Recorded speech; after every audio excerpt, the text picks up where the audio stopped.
بسم اللہ الرحمن الرحیم۔ السلام علیکم۔ اللہ تعالیٰ نے انسانوں کی ہدایت اور رہنمائی کے لیے انبیاء اور رسل مبعوث فرمائے، جنہوں نے لوگوں کو ایک اللہ کی عبادت کرنے کی دعوت دی۔ کچھ اقوام نے ان کی پیروی کی اور کچھ اقوام نے ان کی تعلیمات کو جھٹلایا اور ان کے احکامات کو ماننے سے انکار کیا اور اللہ کے دردناک عذاب کا شکار ہوئے۔ آج کی ویڈیو میں ہم آپ کے لیے انبیاء اور رسل کے متعلق معلومات اور ایسے واقعات لے کر آئے ہیں جن کے بارے میں جان کر آپ کی معلومات میں خاطر خواہ اضافہ ہوگا۔ تو چلتے ہیں ہماری آج کی ویڈیو کی جانب۔ حضرت سلیمان علیہ السلام، نام بلقیس، یہ نام توریت سے لیا گیا۔ حصہ دوم، قرآن شریف میں ان کا تذکرہ بغیر نام کے ہے۔ حضرت سلیمان علیہ السلام کی ہم عصر تھی، اس کی قوم سورج کی پرستش کرتی تھی۔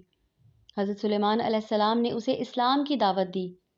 اس نے اپنے سرداروں سے مشورہ کے بعد طے کیا کہ حضرت سلیمان علیہ السلام کا امتحان لیا جائے۔ اگر وہ سچے پیغمبر ہوں تو ان کا مذہب اختیار کیا جائے۔ چنانچہ جب اسے یقین ہو گیا کہ وہ حقیقت میں پیغمبر ہیں تو اس نے خود ان کے پاس جا کر ایمان لانے کا فیصلہ کیا۔ ملکہ سبا کے حضرت سلیمان علیہ السلام کے پاس پہنچنے سے قبل حضرت سلیمان علیہ السلام نے ملکہ سبا کا تخت منگوانے کی خواہش کا اظہار کیا، تو آصف بن برخیا، جو حضرت سلیمان کا جن وزیر تھا، اس نے کہا کہ میں آنکھ جھپکنے سے پہلے اس کو لا سکتا ہوں، جسے ان کے پاس دیکھ کر ملکہ سب بلقیس کا اعتقاد اور بھی پختہ ہو گیا اور وہ اپنی قوم کے ساتھ ایمان لے آئی۔ آپ علیہ السلام ایک عظیم الشان تخت تھا جس پر بیٹھ کر آپ ہوا کے دوش پر دنیا بھر میں جہاں چاہیں آتے جاتے اور سفر کیا کرتے تھے۔ یہ تخت حوادث زمانہ کے باعث متروک اور پھر ختم ہو گیا۔